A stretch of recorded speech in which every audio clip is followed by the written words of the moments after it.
தனியாக வாழ்க்கையை எதிர்கொள்பவர்கள் அருகில் யாருமில்லாத நிழல் போல, திசையும் இல்லை திசைவும் இல்லை. அவர்களிடம் உள்ள ஒரே விஷயம் கடவுள் மட்டுமே. அவர்களுக்கு சொத்துக்களும் இல்லை, அவர்களை ஆதரிப்பவர்களும் இல்லை, அவர்களின் பிரச்சனைகளை புரிந்து கொள்பவர்களும் இல்லை. அவர்களுக்கு ஒரு துணை இருந்தாலும் கவலைப்படாத கணவர்கள் இருப்பார்கள். சில சமயங்களில் திருமண மேடையில் எடுத்துக்கொண்ட அனைத்து உறுதிகளையும் மறந்து விடுவார்கள். தனியாக விட்டுவிட்டு போய்விடுவார்கள். சிலர் உயிருடன் இருப்பார்கள், பக்கத்தில் இருப்பார்கள், ஆனால் எந்த பயனும் இல்லை.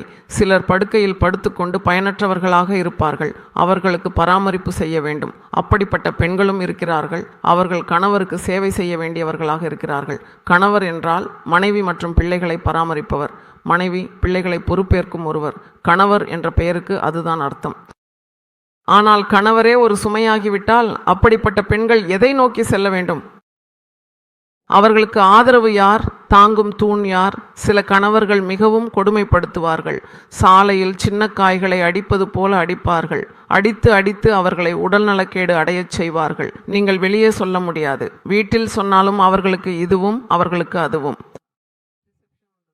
ஒரு தீர்வும் இருக்காது. உன் வாழ்க்கையை நீயே வாழ், எங்கள் குடும்பத்திற்கு பழி ஏற்படுத்தாதே என்று சொல்வார்கள்.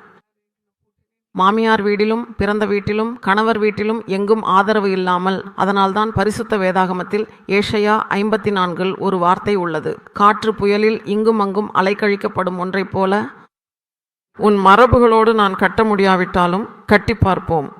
நீங்கள் நினைப்பீர்கள் இது எப்படி சாத்தியம் என்று. ஆனால் தேவனை முழுமையாக நம்புபவர்களுக்கு எல்லாமும் சாத்தியம்.